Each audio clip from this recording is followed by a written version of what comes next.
Jeres vært i dag er selveste jeg, Josefine Fuglsang. Så lad os snakke om Kafka. Nej, ikke Franz Kafka. Jeg mener Kafka på stranden. Og nej, det er ikke bare en bog om gamle Franz, der ligger og feder den på en strand. Vi snakker japansk litteratur på højeste niveau. Så, Kafka på stranden. 2 parallelle odysseer udfolder sig. En, hvor katte kan snakke med mennesker, fisk falder fra himlen, en spøgelsespimp udsender en hegelciterende kvinde af natten, en skov, der er hjem til 2 soldater fra 2. verdenskrig, som endnu ikke er blevet ældre.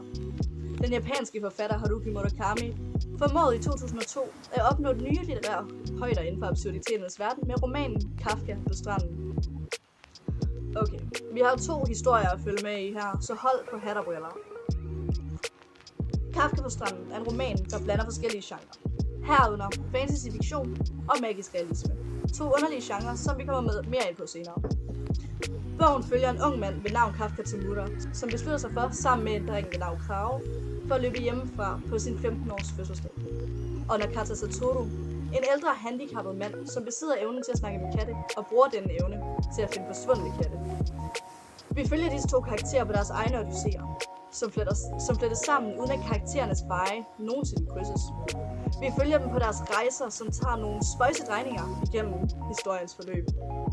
I bund og grund handler det om de 2 hovedkarakterer, Kafka Temura og Nakata Satoru, hvis liv og skæbner bliver uforudsigeligt forbundet. Kafka, en teenager på flugt fra sit hjem og sin far, søger efter sandheden om sin forsvundne mor og egen identitet. Undervejs møder han en række mystiske personer, og oplever en verden af drømme, magiske oplevelser og skæbnesvangre begivenheder. Nakata, en ældre mand med en usædvanlig evne til at tale med katte, giver sig ud på en rejse efter en række mystiske hændelser. Hans søgen fører ham til Kafka og ind i en parallel verden af underlige og forvirrende begivenheder. Men alligevel krydses deres veje aldrig. Jeg vil sige, at jeg har læst meget i min tid. Alt fra Stephen King til George Orwell til Tolkien og mange andre forfattere, som har båret mig igennem min ungdom. Og før det, så var det Harry Potter, de 5 og diverse Balfour-bøger, som holdt mig kørende. Jeg troede helt ærligt, at jeg havde læst alle genrer mellem himmel og jord. Og det var faktisk indtil jeg faldt over Kafka på stranden. Kafka på stranden er ulig noget andet, jeg nogensinde har mødt på mine boglige rejser. Og da jeg originalt hørte titlen fra min storebror, så tænkte jeg med det samme på Franz Kafka og hans absurde sind med værker som Metamorfosen, og det tænkte jeg, at det skal jeg ikke ud igen. Der har jeg været. Men den vækkede ikke rigtig min interesse. Men efter et par år af plageri, så fik jeg den læst. Og det ændrede faktisk mit syn på den generelle litterære struktur. Bogen er gribende, og det er både i struktur og handling. Man kan både grine, græde, kommentere, men vigtigst af alt, så får den virkelig en til at tænke, hvad fanden er det, jeg lige har læst, når man endelig er færdig. Og også på vejen igennem. Bogen er helt klart en rejse i sig selv.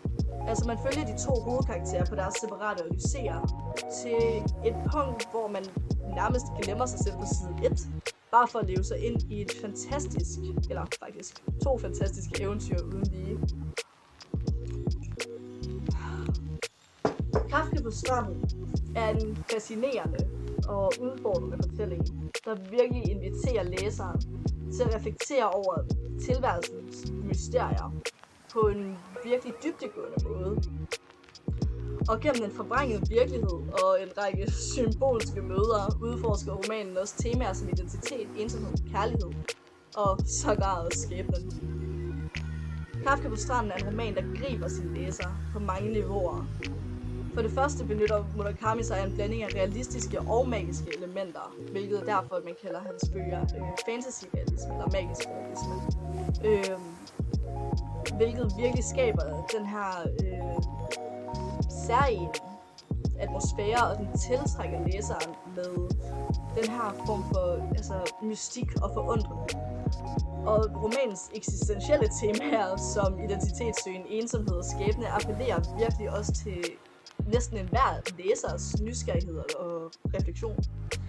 Og i forhold til personkarakteristikken kan man tydeligt se, at Murakami virkelig grundigt arbejder med at udvikle sine karakterer. karakterer. Og han skildrer komplekse og nuancerede figurer, der hver især har deres egen dybder, drømme og traumer. Og det gør det virkelig nemt for læseren at engagere sig i karakterernes skæbner og følge deres udvikling gennem romanen. Romanen er virkelig også interessant. Murakami formår virkelig med sådan en smuk elegance at springe mellem to fortællestemmer og to separate plotlinjer, der gradvist væves sammen på en uventet måde, og det skaber spænding og holder virkelig læseren fanget i plottet, fordi man konstant forsøger at forstå forbindelsen mellem de to historier og udregne de der små skjulte sammenhæng, der er. Når det kommer til Murakamis bøger, så skal man virkelig passe lidt på nogle af de der oversættelseshuller, som man virkelig nemt kan falde i. Det er ikke hver dag, man hører et udtryk, som han var som en frø uden sit spind, og det er der også rigtig god grund til. Det giver jo ikke nogen mening på dansk spil. Men fordi Murakami udelukkende skriver på japansk, er det jo et problem, som vi danske læsere må leve med. Og tak Gud for, at vi har Mette Holm til at lave nogle læselige og gode oversættelser af Murakamis værker.